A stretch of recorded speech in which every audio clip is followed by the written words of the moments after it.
Or difficult afternoon. How did you assess the performance today? I thought we huffed and puffed, to be honest. We're playing against a team in a good moment, good confidence. They've been working together for a while, and we not probably at that stage in terms of where our fluidity is, where our confidence is, and that's probably reflected in the performance. Like I said, the effort was there from the players. We pushed, but in the end, probably we have to say, as much as it's not nice to say, Arsenal deserved to win over the course of the game.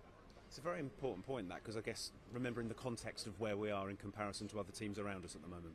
Well, we've just suffered with a few key ones in terms of injuries, which doesn't help us. And like I said, a few results and then all of a sudden confidence can go a little bit. But that's just part of the challenge, that's part of the pain that you have to go through to get yourself to where you want to be. If you look at Arsenal's story, it's not been a straight line, it's been one of ups and downs as well. And I think if you go around football, that's the story. But while it happens to you, it's not pleasant. We can still do better, we can still play better.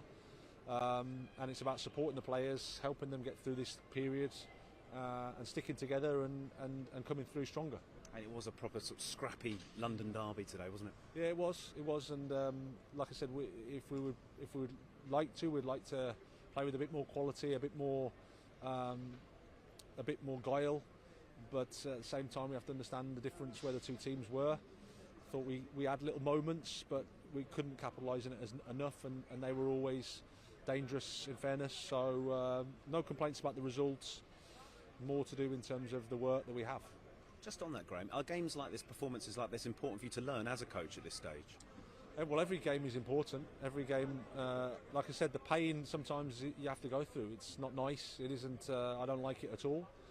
But to get to where you want to get to, you have to see who's with you, who's able to take responsibility, who's got the necessary qualities and attributes to help the team get to where we want to get to, which is competing at the top of the league. We're not there at the moment, but that's the process, that's the challenge, that's the work. Go to Man City next in a different competition in the Carabao Cup. Do you anticipate making changes ahead of that one? Yeah, we will do, because there's some guys that are pushing to play, so that'll be good. And at the same time, we have to go there to be competitive and try to win the match. Perfect. Thanks, Graham. Thank you. Appreciate your time. Things underway today. We'll start with John Cross. Hello, Graham. Disappointing and frustrating result for you today. Yeah, of course. Yeah, always is to lose a game like we did. We huffed and puffed, I thought, but I think you can see the difference in the two teams in terms of confidence, in terms of points that they've got, in terms of structure and work together. We're not in a I would say not in a fantastic moment as we speak, and in the end, I think, as much as it's not nice to say, I think Arsenal deserve to win the game and with a better team overall. So we have to take that and use it as motivation to improve. Is that gap down to more confidence and belief at the moment rather than quality? Where do you put the balance? I don't think it's one thing. Clearly, confidence is higher. You know, they've got the points and they've got off to a really good start. Like I said, they've been working together for I think 3 years or so. So they've got understanding of each other. We're at the start of our process, had a few problems in terms of injuries to key players that they have managed to stay clear of. So lots of things.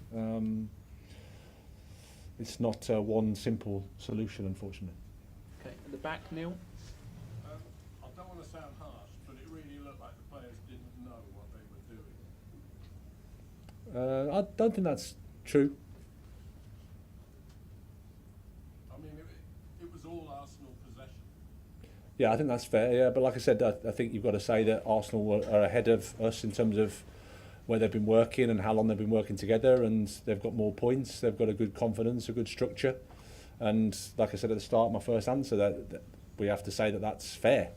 Our players, you know, we had an idea of what we wanted to do, but we couldn't execute, and the opponent was good. Okay, in the middle. Hi, Beacom's Kayana Freeman. Mason Mount really didn't look himself today. Was it wise playing him against Zagreb for 90 minutes, especially because that was a rubber game? Well, we looked at the game as from a training perspective. When I speak with Mason, he likes to play, he likes to be in a rhythm of playing games. Always you can reflect after the event and make a different decision, but like I said, Mason likes to play and he likes to get in that rhythm. Nazar. A lot of people focus on Ober in this game, but there's a lack of chance creation generally. Is that some sort of problem that you need to kind of work out and fix the last 2 games? Yeah, of course. Yeah, I mean, again, there's 2 teams on the pitch, and I think Arsenal defend well. They press well. They make it difficult for you to create chances. I think that's what the top teams do, and I think Arsenal at the moment are a top team. So, like I said, I don't like to say that, but that's probably the reality. And when that's the case, we need to do better in terms of how we create our chances, because otherwise you're zooming in on individuals and it's a team issue.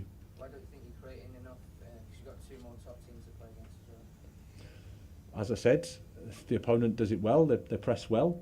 We had some opportunities in terms of 3v3s and 4v4s in the final third, but lacked that last pass. And then if I'm looking at how we build our attacks generally, we're not as fluid and in a good enough place as I would like us to be. And there's lots of reasons for that, but clearly that's where we have to improve as well. Liam Twomey. Hi, Graham. Are you now potentially looking at the sort of World Cup break as maybe coming at quite a good time for Chelsea, just because when the season starts off, it's one might be a better injury situation? Well, I think that would help us. That's going to help us. We'll have 2 or 3 key players back, and a couple of other ones on the way closer to being back. But that's just how it's been. We've had a bit of a perfect storm in terms of lots of games and injuries along the way, but we have to deal with that. And like I said, focus on how we can improve the team.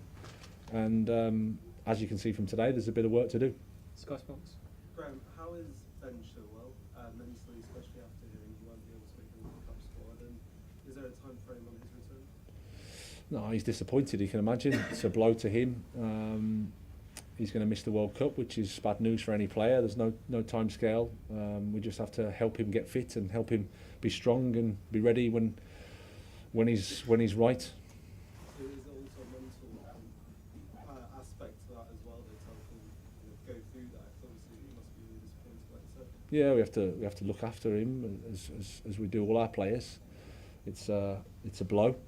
We've tried to manage Ben in terms of the games he's had, in terms of not playing him too often, and making sure that the progression's there. But in the end, it's a blow for him and a blow for us, and we have to look after him and make sure he's right and fit and strong. Okay, last. Can we just go there because he's next, and then we'll finish with you, Matt. Okay, go Matt. You seem to be signalling at one stage in the game that you thought Bukayo Saka was diving.